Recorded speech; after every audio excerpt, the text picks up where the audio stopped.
Gentlemen, let me begin with a question. Why does a woman who once turned heads in every room later find herself invisible in the same spaces that she once conquered? That, gentlemen, is a silent tragedy and strategy of female sexual agency. The first time I posted about the wall on my Facebook page, I watched the hysteria unfold. The internet caught fire. People came crawling from the woodwork, clutching their pearls and wielding the usual tools of emotional manipulation. They were using the sign language. For those of you who are uninitiated, Kevin Samuels taught us about the sign language, and sign is an acronym for shame, insults, guilt, and the need to be right. So I had 3 or 4 ceiling inspectors and war veterans attacking me because I spoke about the wall. So I'm going to talk about the wall in part of this presentation today. At any rate, when I talked about the wall, they all attacked me. But as they went for my throat, they left the entire argument untouched. Others reduced the concept to sex itself, as if the wall was simply a matter of sexual frequency. Like if a woman is in her 50s and 60s and she's having sex, does that mean that she has not hit the wall? So this lecture today, brothers, it is not about sex. It is about power. And it's about the shifting nature of female power as it rises, peaks, and inevitably fades. So let's disabuse ourselves of the delusions and look at female sexual agency for what it is. It is a temporal, transactional, and evolutionary currency. Men need to understand this particular subject because this understanding will inform their priorities when they reach marriageable age, how they navigate their married relationships, and also how they shape their life strategies and self-image as far as their sexual marketplace value is concerned. One of the things that many men are aware of, but many also are, is how consistent men are when it comes to defining the kind of woman that they find attractive. And I'm showing you a graph that shows you the ages. At the bottom line are the ages of both men and women. We're moving from 20 to 50. The curve that is in red shows you the age at which men are found to be attractive by the women now in the ages below. And the blue shows you the ages that men find women to be attractive. So what you'll notice is that the blue, it's almost the same. It's just shifting between 20 and 24. So what it means is that even as men grow older, they find women of between 20 and 24 years to be the most attractive. It doesn't change. A 50-year-old woman still finds a 20-year-old girl to be attractive. A 47-year-old woman still finds a 20-year-old woman to be attractive, and so on and so forth. So let's turn our attention now to the red curve. The red curve shows you that as women grow older, they find men to be attractive as the men also grow older. It means that a 42-year-old woman, for example, finds a man who is almost at the same age to be sexually attractive. A woman who is 50 also finds a man who is close to 50 years old to be attractive. So this is going to inform the discussion that we are going to have today. We are also going to look at another curve that is going to show you the sexual maturation of women. Okay? So this, to reiterate, men find women between 20 and 24 years to be the most attractive. But women, when a woman is in 20 years, she finds 23-year-old, 24-year-old men most attractive. But as she grows older, she finds older men more attractive. All right. So let's look at the foundation of female sexual agency, which is their primary source of power.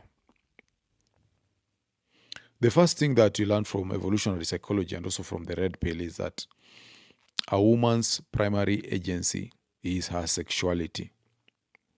Okay? It is not her intelligence. It is not her career. It is not her degree. This may supplement her value, but they don't define it in the sexual marketplace. If you take a 24-year-old girl without a degree and you take a 45-year-old woman with a degree, put them in the sexual marketplace, the 24-year-old girl is going to have more sexual marketplace value. And that's what we mean by a woman's primary agency. Of course, it goes further. Women who are more beautiful get opportunities much faster and easier than women who are less beautiful. They are treated differently. There's something called pretty privilege and so on. Now, in 1990, there's a sociologist called Simon Davis who carried out a study. And this study was titled Men as Success Objects and Women as Sex Objects. It was a study of personal advertisements. Personal advertisements basically mean that how do you advertise yourself, particularly in dating applications or dating sites. So this study analyzed 328 personal advertisements, and it found that men emphasized beauty. When men were looking for a partner, they emphasized beauty, while women emphasized status, employment, and financial stability. It confirmed what evolutionary psychologists have always said, which is that men are success objects and women are beauty objects.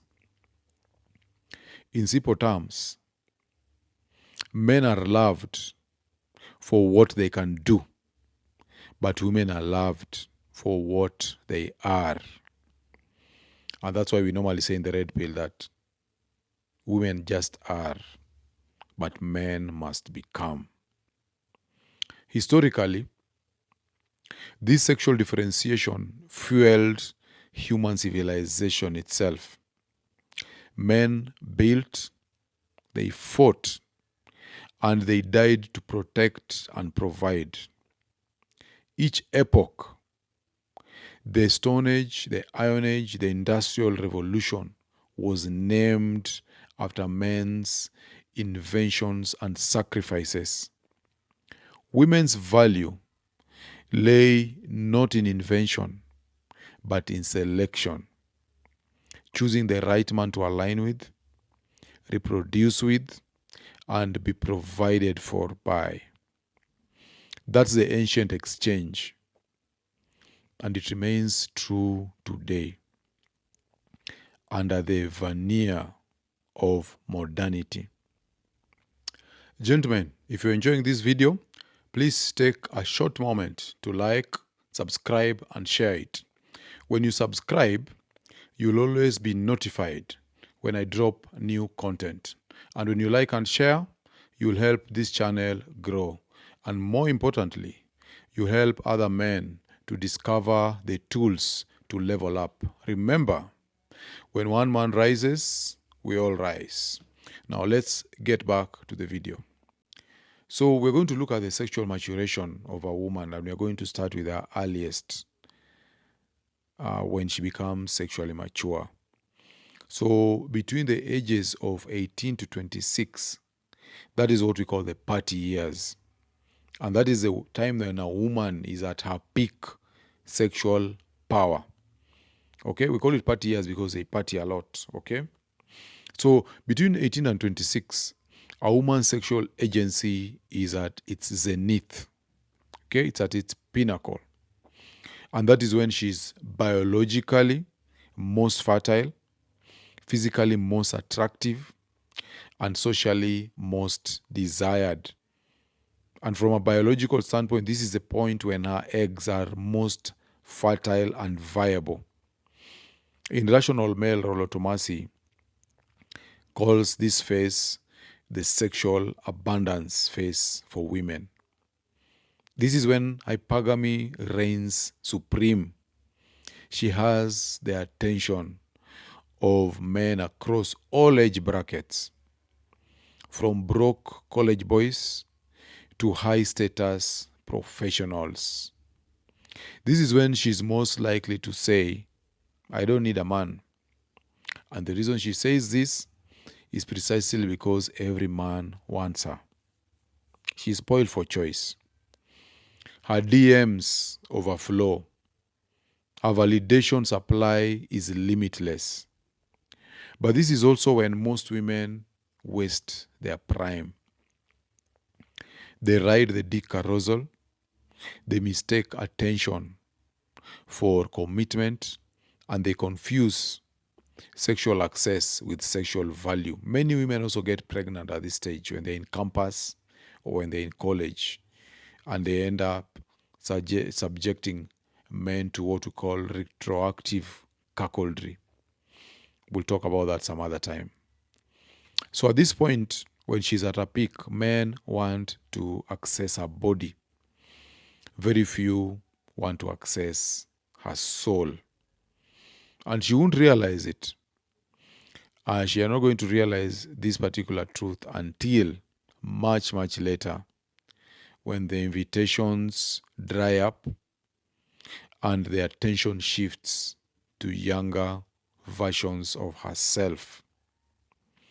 The next stage of sexual maturation is what we call the epiphany stage. This is what Kevin Samuels used to call the danger zone. And this is between the ages of 27 to 33. Okay? This is the moment when the music stops. It is a moment when she begins to notice that the men who once chased her now only offer casual flings. She realizes that the fun guys she ignored are now successful men with options and wives.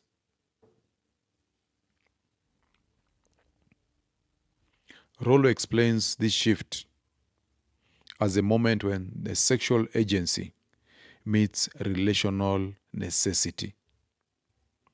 She no longer wants just attention. She wants security. She starts to look for a good man. So what's the translation of this? The translation is that the carousel is over and the clock is ticking. This is when feminism betrays her most brutally. Because of the lie, you can have it all. It collides with the truth of biological finality. By her early 30s, her fertility declines sharply. Her sexual market value drops, and her leverage begins to fade. The same traits that made her powerful at 23, youth, beauty, and fertility, they are now in retreat. So we're going to look at this graph borrowed from Rational Male from Rollo Tomassi. The pink We have basically two hills there, or two curves. The pink one is for women and the blue one is for men. You see that at the bottom is the age, the x-axis. Okay, it's moving from 16 to 70. You see, their value climbs very rapidly until 25, 26 when it's at the peak, and then it starts declining very rapidly. For the men, their value starts growing up, increasing very slowly, and it peaks when they are in their late 30s to mid 30s, and then it declines slowly. Between the ages of between 30 31, that is when they intersect. The sexual market value of a man and a woman intersect. But the man is on his up and up, and the woman is on the decline.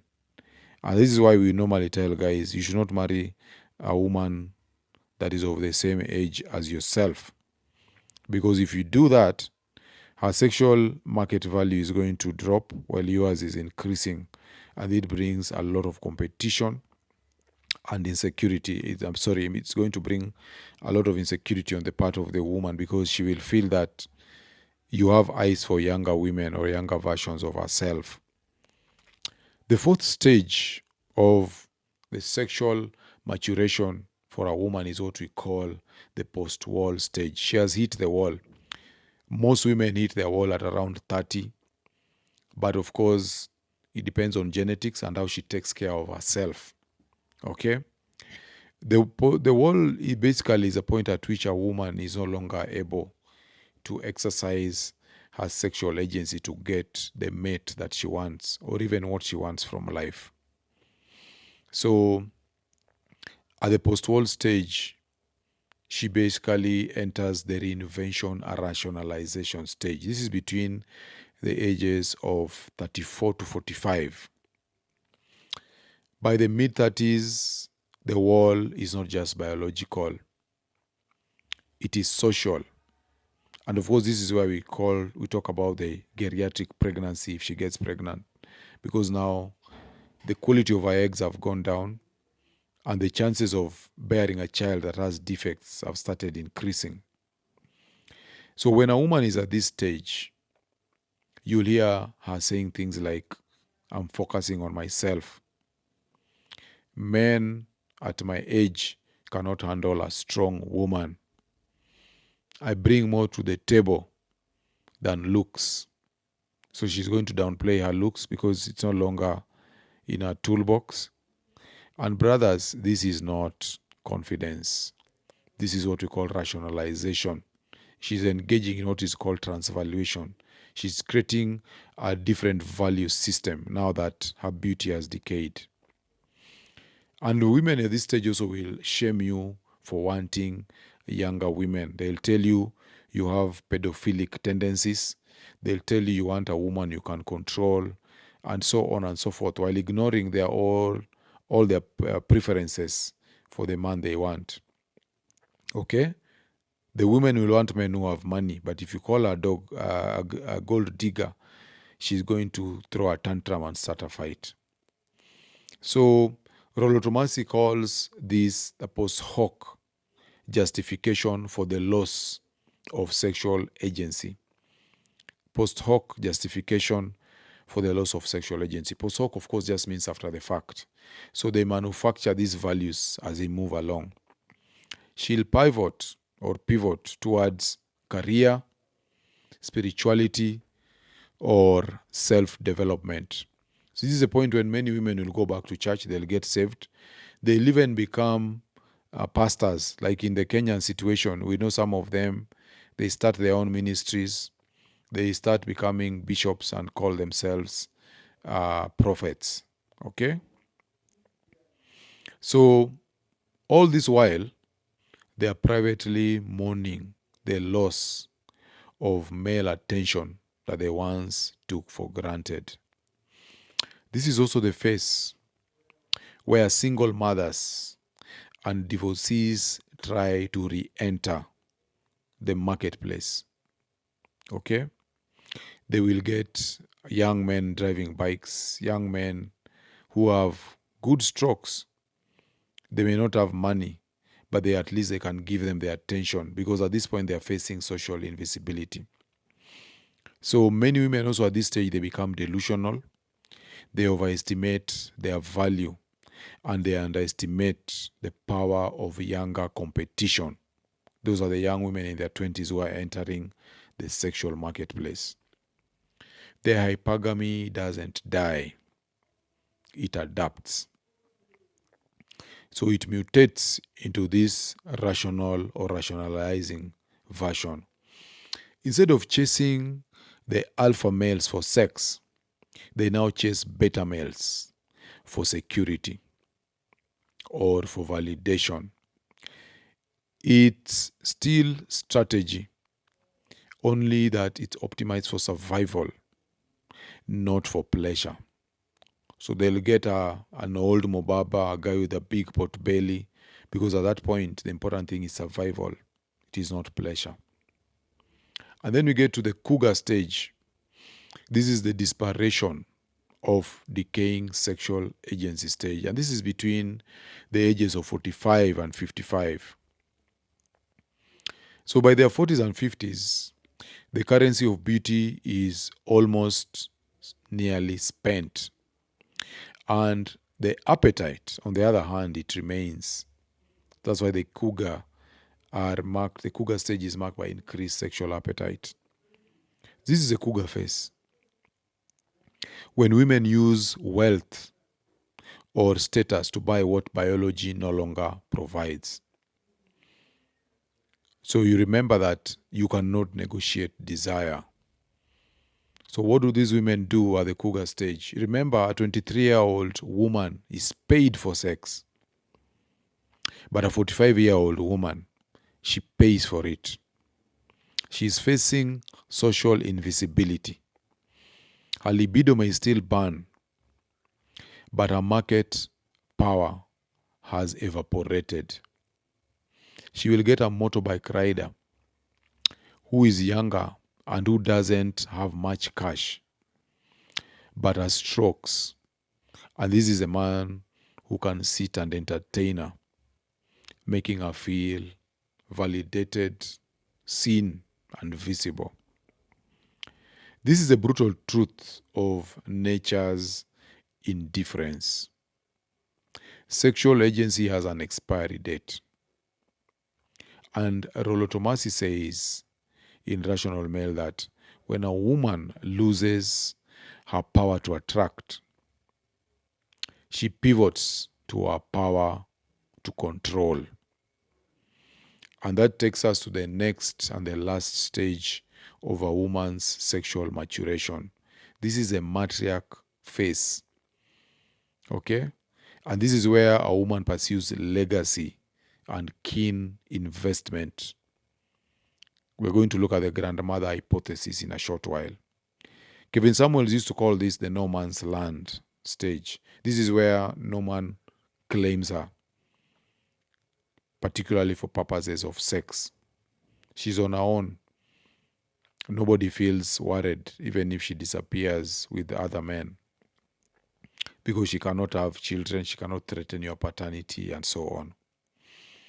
So when a woman's sexual agency fully decays, evolutionary psychology offers an elegant explanation for what comes next. And this is explained under the grandmother hypothesis.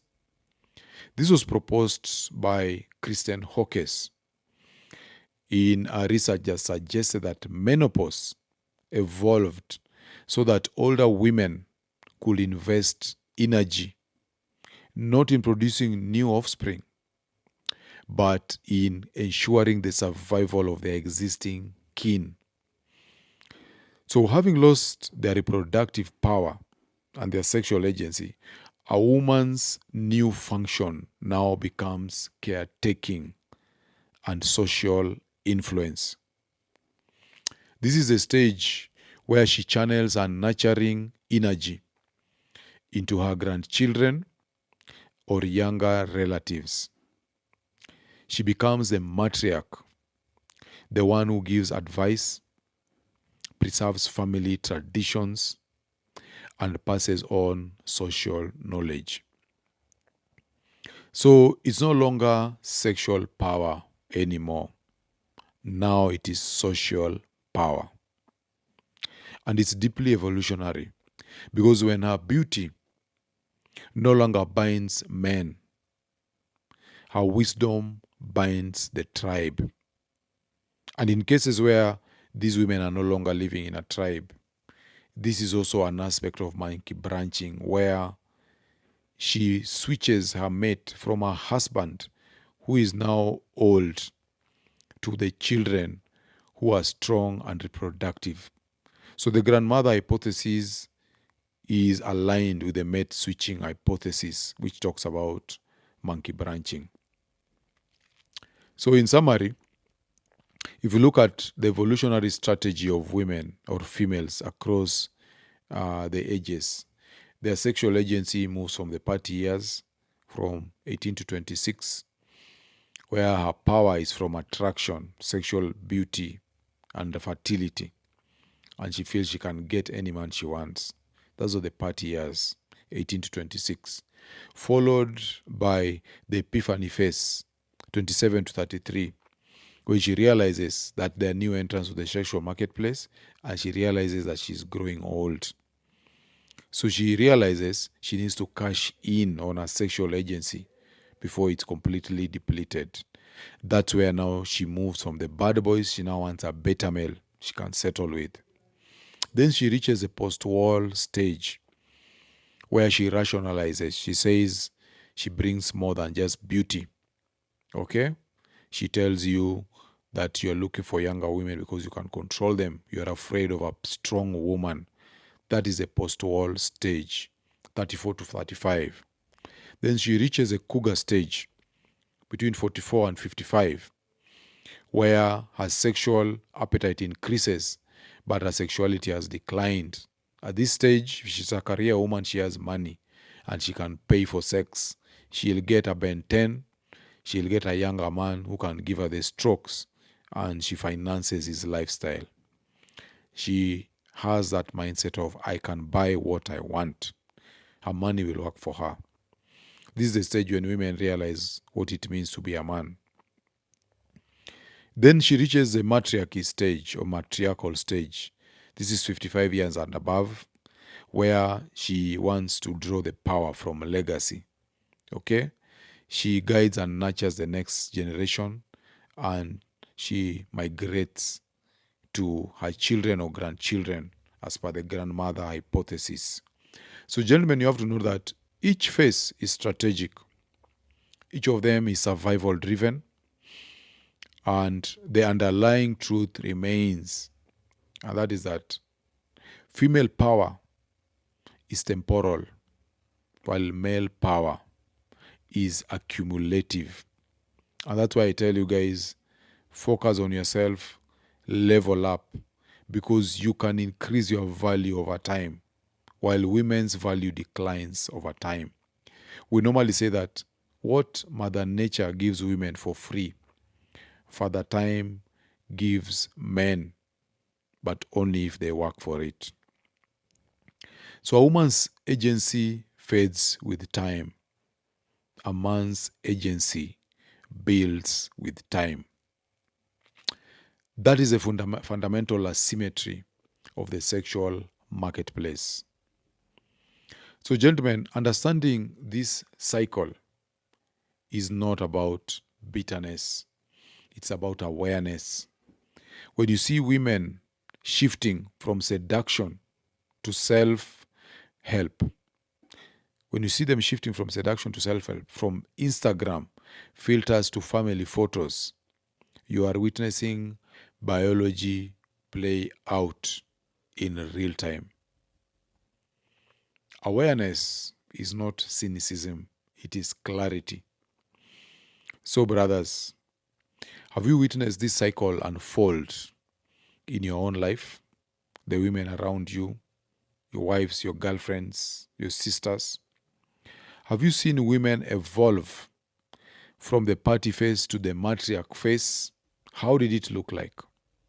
And more importantly, how has understanding this truth shaped your strategy as a man? Let's talk about it. Share your reflections, your observations, and your experiences in the comment section below. And remember to get unplugged. I'll see you guys on the next one.